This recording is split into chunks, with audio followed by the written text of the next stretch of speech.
The White House just wrapped up 2 disastrous press conferences, and the press asked, after just this nonsense being spewed, can we speak to Donald Trump's doctor, please? Can we speak to a medical professional here? Are we going to get access? Because what the heck is going on? To which Donald Trump's chief propagandist, Karoline Leavitt, during her press conference was like, yeah, I'm not sure we're going to be able to do that. So there was a Karoline Leavitt press conference, and then there was a Jeanine Pirro. She's now Donald Trump's top attorney, federal prosecutor in Washington, D.C. There was that press conference. Let me just show you what went down. So first you have Karoline Leavitt being asked, Donald Trump said he was going to Russia. He kept on calling Alaska Russia. What did he mean by that? Watch her try to cover up for Trump's cognitive impairment. Here, play this clip. Charlie. The president said at the podium yesterday twice that he was planning to go to Russia. Was that a verbal slip-up, or does he actually plan to go to Russia? Perhaps there are plans in the future to travel to Russia. And on Friday, the president will be meeting with the Russian President Vladimir Putin in Alaska, as you know. Phil. So then the reporter says, are we going to be able to speak to his doctors? Here, play this clip. Back to something from last month. You guys announced the president was diagnosed with chronic venous insufficiency after his legs were seen swelling. How's he being treated for that? And while you were upfront about those health issues, curious if the White House would be willing to let us speak with his physician directly about those health issues. I know there were a lot of concerns about the last White House not making the physician available. Would the physician be available in this case? I don't want to make that commitment on behalf of the physician, but it's certainly something we can look into and explore out of the effort of transparency, because unlike the previous White House, there is nothing to hide. You guys see this president working around the clock, literally 24/7, all of the time, and I will be happy to look into that request. Can we at least get an update on how he's being treated for the swelling legs and for the hands and the other issues? Look, you see the president every day. He's moving, he's working, he's continuing. There have been no adjustments made to his lifestyle. And then Karoline Leavitt's like, look, our motto is trust in Trump. Don't be a panicking. Just trust whatever Donald Trump says. She literally says that. Here, play this clip. Ignore the panicins and trust in President Trump. That is our motto here at the White House. The America First economic agenda is working. Now, the new person who Donald Trump wants to appoint as the Bureau and Labor Statistics Commissioner is out there saying that there shouldn't be jobs reports published on a monthly basis, and that none of the information should be reliable because all of the economic indicators are pointing in a very bad direction. So Karoline Leavitt's asked about that. Like, hey, so is nothing reliable? Is the White House position that job data, inflation, that we should throw it all out? Here, play this clip. Just on the BLS, they collect the inflation data, obviously. If the jobs data is not reliable, should Americans trust the inflation data? Well, look, the jobs data has had massive revisions. We want to ensure that all of the data, the inflation data, the jobs data, any data point that is coming out of the BLS is trustworthy and is accurate, which is why the president has restored new leadership at the BLS. Sure, go ahead. So then Donald Trump fired his 6th IRS commissioner in 6 months.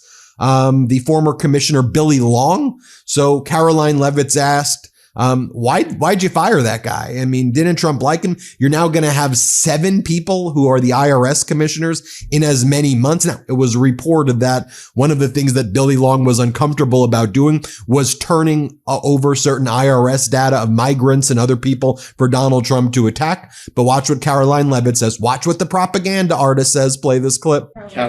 Thanks, Caroline. What was the reason that President Trump chose to move on from Billy Long as IRS commissioner? Look, I think the president wants to see Billy Long as the ambassador to Iceland. As you know, that is where he will be headed. And the president loves Billy Long, and he thinks that he can serve the administration well in this position. For now, Secretary Scott Bessent will be the acting IRS commissioner. And speaking of the horrendous propaganda from this press conference, this disastrous press conference, Karoline Leavitt, we told you this was going to happen, blamed the federal judge in New York for not releasing the Ghislaine Maxwell grand jury transcripts. When y'all have 300 gigabytes at the FBI and DOJ, you have the files. The grand jury transcript from one day of grand jury testimony from one FBI officer, which is not allowed to be released because grand jury testimony can't be released. That isn't shedding light on anything new. All that would do is give Ghislaine Maxwell a guaranteed new trial if you released it.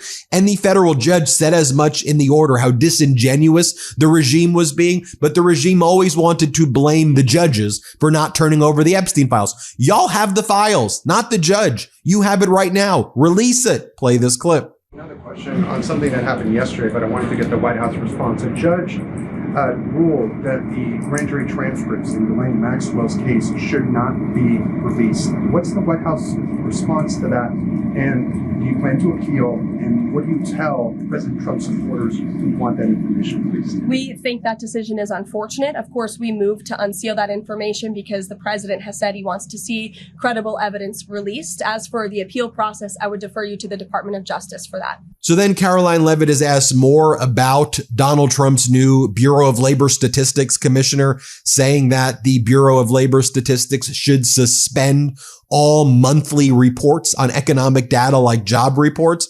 And Karoline Leavitt was like, yeah, he was just floating it. It was just a float. Here, play this clip. Caroline? Yeah, thanks, Caroline. I know you said earlier the hope is to maintain monthly job reports, but the president's new nominee for BLS Commissioner E.J. Antoni recently told Fox Business that the BLS should suspend issuing monthly job reports and only issue quarterly reports until the jobs data methodology is corrected. So does the president disagree with that assessment that his nominee is said there, or suspending these monthly job reports a real option? I think he floated the idea of possibly suspending until they can get the data and the methodology in order. And this president wants to ensure that the BLS, again, is putting out accurate and honest data that the American people can trust. Since you brought up the new commissioner, he holds a master's and doctor's degree in economics from Northern Illinois University. He's the chief economist in the Heritage Foundation's Center for the Federal Budget. And in addition to his work at Heritage, he has multiple other roles. He's been widely renowned for his work on economic issues. He's been called before Congress to testify as an economic expert. So he's a qualified individual, and the president trusts him to lead this important department. I think a couple more questions. Sure, go ahead. Given that. And then interestingly, Karoline Leavitt, she lies. She says she reads the Los Angeles Times every single day. I just find it odd. I mean, nothing against the LA Times, but she reads the LA Times every day. I highly doubt that, number one. And she goes, I read them every day, but they're notorious for misleading the public. Here, play this clip. Yes. There's a lot of reports that ICE agents detained a 15-year-old student with disabilities outside an LA high school, even leaving bullets on the sidewalk. How does the Trump administration plan to ensure parents that their children can return to school without fear of being wrongfully detained or endangered by federal agents? Where'd you see that report? LA Times. Okay, well, I'll have to look into the veracity of that report. I read the LA Times almost every single day, and they are notorious for misleading the public. I'm sure there's more to that story than the way that you just characterized it. This administration wants to ensure that all school children across the country in every city from Los Angeles to DC can go to school safely. And that's part of this administration's effort to federalize the National Guard in Washington, to ensure that ICE is removing child predators. I just read you a list of a handful of the hundreds of thousands of child predators that this administration is removing off of the streets of Los Angeles and every other community across this country, because we want to ensure this is a country where American school children can be safe, where they can prosper, and where they are not threatened by violent criminals, whether they are illegal or whether they are American citizen homegrown criminals, as this president calls them. So I will gladly go check on that report, and I'll get you the facts. Thank you, everyone.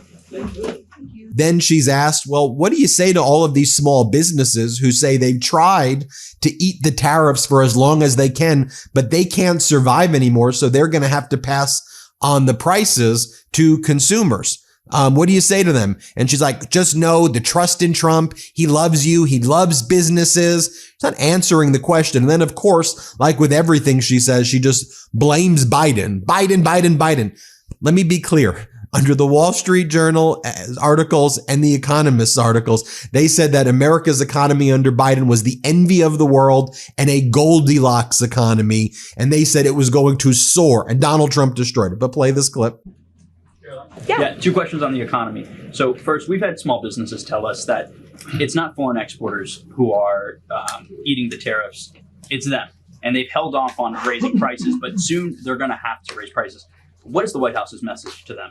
The White House's message to our small business owners across the country is you have never had a better ally or friend or supporter in this White House than President Donald Trump, who is a businessman himself, who understands your concerns and who wants to restore wealth back to our country through the powerful use of tariffs. And that's what he's focused on doing while simultaneously driving down costs. You have to remember, we are 6 months into this administration, and we had a president who had no business experience, had no idea what he was doing, and who funneled billions of wasteful spending dollars into our economy, which created the worst inflation crisis in a generation. Now this president is focused on tackling inflation, deregulating, cutting costs, cutting red tape to make it easier for small business owners to thrive.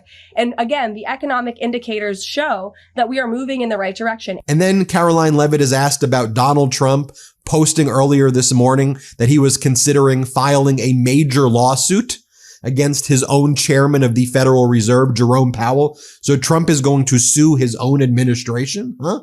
Here, play this clip. Thank you. The president weighed in on Jay Powell again today, you might have seen. He said that he's considering allowing a major lawsuit against Powell to proceed because of the, quote, horrible, engrossing, incompetent job he has done. Can you tell us about that? What lawsuit is he talking about? He's considering a lawsuit, and I won't speak on it any further. I will allow the president to do that himself. Is it fair to say the administration is considering suing the Fed chair over this renovation? That's what the president is saying. Has he had discussions with anyone about this, or is this just like how advanced is this right now? At this moment in time, the president is considering a lawsuit against the Fed, and I will leave it to him to comment further on it.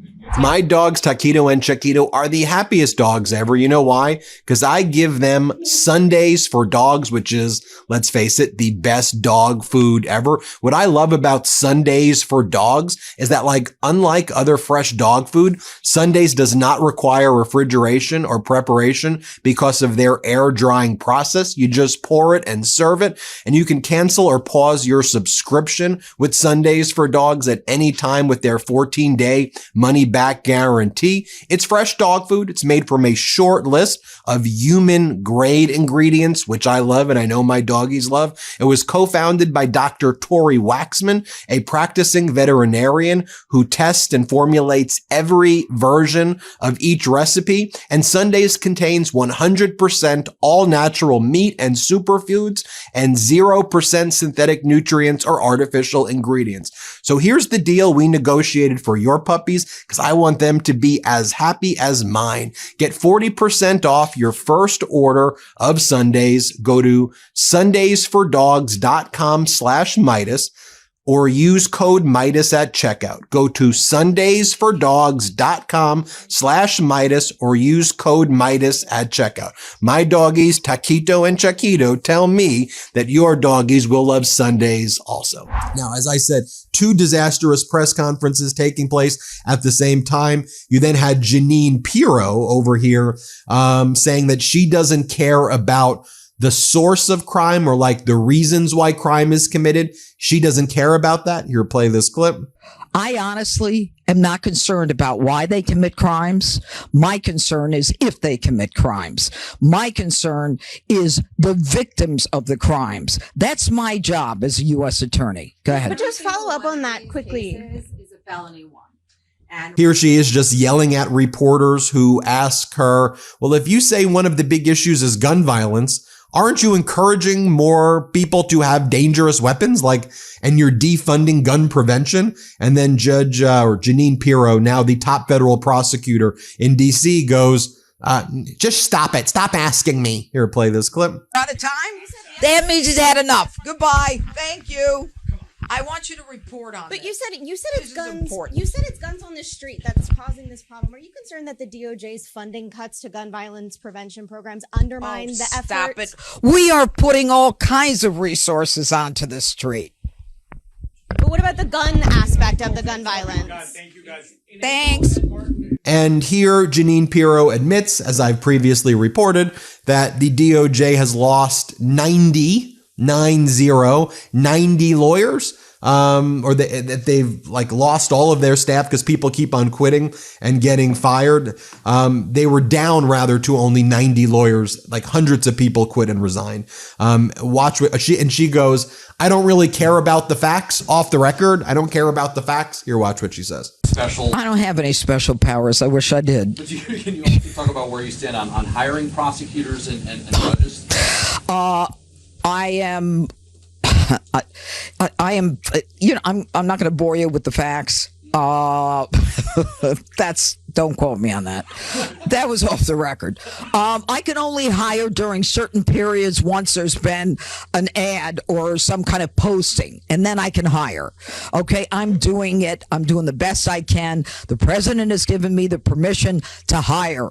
This is an office that has been neglected, and I'll say it publicly. It's been neglected. With people signing contracts, they didn't know what they were signing. All right, it just kind of ran on its own. Not anymore. This is an office where nobody seemed to care that we were down 90 lawyers, 60 investigators, and paralegals. I do. And so my effort is to get people who want to work in the nation's capital, who want to work in the largest United States attorney's office in the country and the best office, because we're not just federal prosecutors, we're local prosecutors. We get down and dirty on street crime. And that is what really motivates a lot of my prosecutors. There you have it, folks. Disastrous press conferences in the White House. We'll keep you posted every step of the way here on the MeidasTouch Network. Hit subscribe. Let's get to 6 million subscribers. Can't get enough Meidas? Check out the Meidas Plus Substack for ad-free articles, reports, podcasts, daily recaps from Ron Filipkowski, and more. Sign up for free now at MeidasPlus.com.